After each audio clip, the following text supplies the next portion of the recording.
Hi there, our guest speaker today is Mary. She thinks that Canadians are nice people, she likes Russian lifestyle and she doesn't suffer from the economical sanctions. And since Russia is preparing to occupy the North Pole, there were a lot of tanks around our studio and they were very noisy. Get used to it.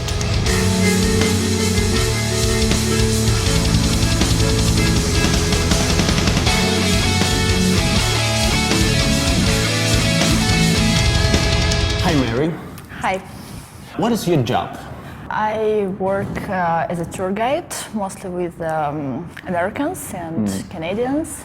And off-season, because summer is very short and season is very short, off-season I teach English at one of the universities of St. Petersburg.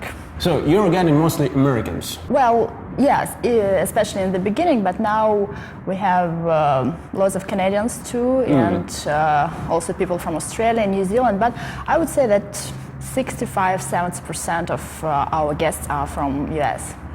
Can you tell a Canadian from an American? Yes. Yeah?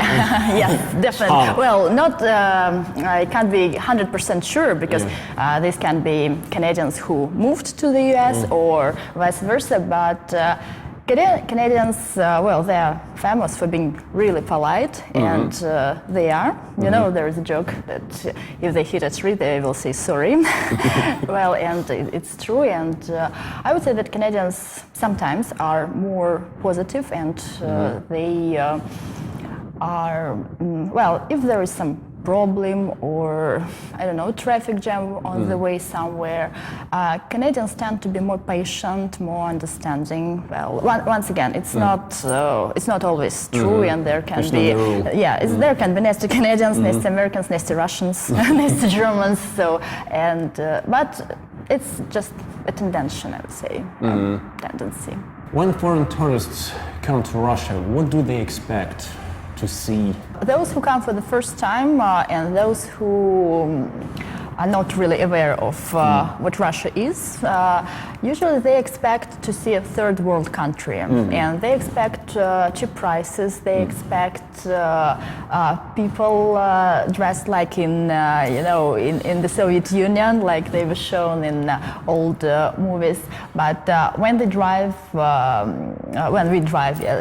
along the main street, and not even the main streets, and they see good cars and they see very well dressed people, so they are really surprised, and that's probably one of the most common exclamation during the first hour, the first couple of hours of the sightseeing tour. Oh, you have such good cars here. Oh, so people look so nice, and so people sometimes ask, where did I buy this or that?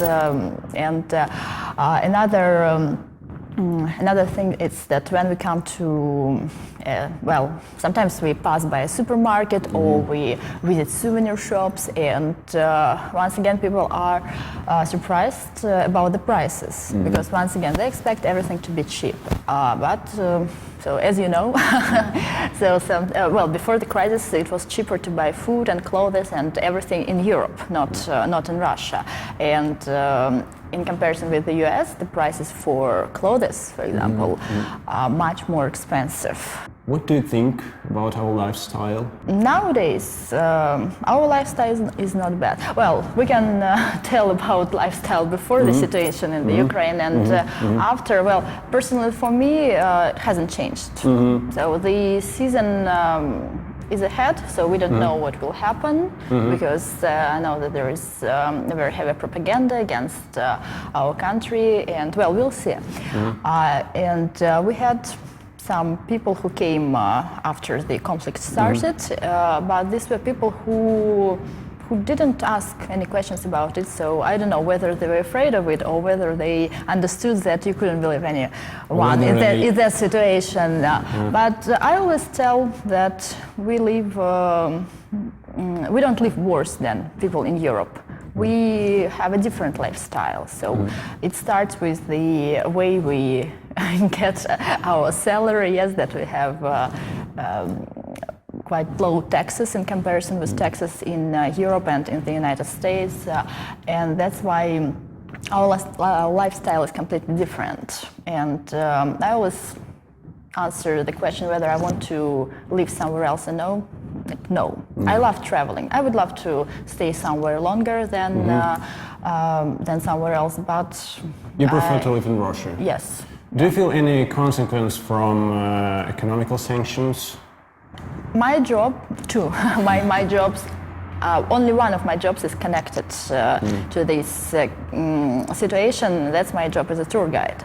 Because the university, people wanted to get higher education. They still want to. So I still have students, and there are people who want to study English as always. But once again, we can talk later about what happens this summer, because the sanctions can affect our season, and our company already, as well as many other companies, they have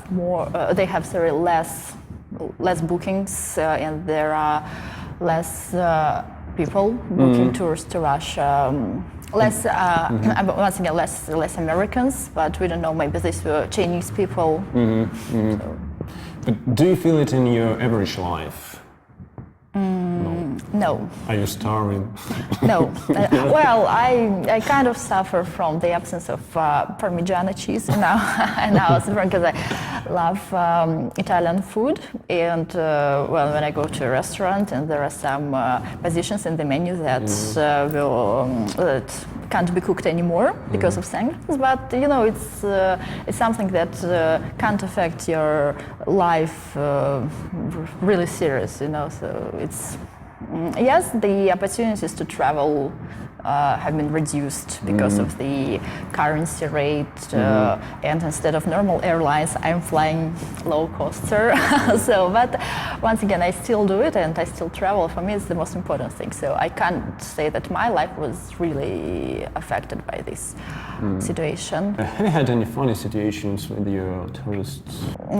There is always one funny situation practically in every tour when someone gets lost. Not necessarily in my group, but we usually work with colleagues. We have the same tours, and there are about 10 or 15 groups having the same itinerary. And the thing that amazes me the most is that husbands tend to lose their wives, and wives tend to lose their husbands. And I think practically every one of my colleagues can tell you the same story about a wife who has lost her husband somewhere in the Hermitage, for example, and she decided not to tell anything to the guide, or probably she didn't notice herself, because sometimes they don't notice how their second part is leaving. And in the end of the tour, when we are already on the bus, I'm always afraid of hearing an exclamation, "Oh, and where's my husband?" For example, when the group is very big. If this is a small group, of course, we count them all the time, but still, sometimes people just disappear, 1 second you see him, and the other, or her, and the other second, she or he is gone. So, and, I don't know. And it's a disaster for a guide to... Well, yes, it can be, especially if that's the day when you have to leave, and the whole group has to go to the airport, or has to come back to the port. Yes, that can be a disaster, and sometimes we discover, we find them in very unexpected places, and once I remember a situation when, on coming back to the bus, a wife discovered that her husband was missing, and she said, "Well, that's fine, let's live without him, that's fine."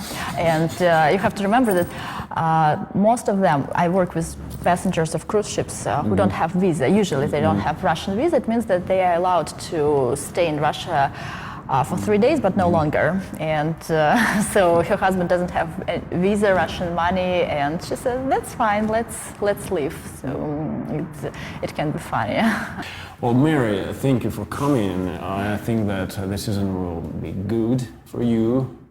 And, okay. Thank you for inviting me here. Yeah. Yes. Bye. Bye. Bye. Speaking of Canadians, in our next video, Sonia will tell us a story about a little girl who was afraid of Mr. Putin, and why European men are afraid of going out with the Russian women. And if you are going to visit St. Petersburg, Russia, and don't know what to do, ask me. I get the answer.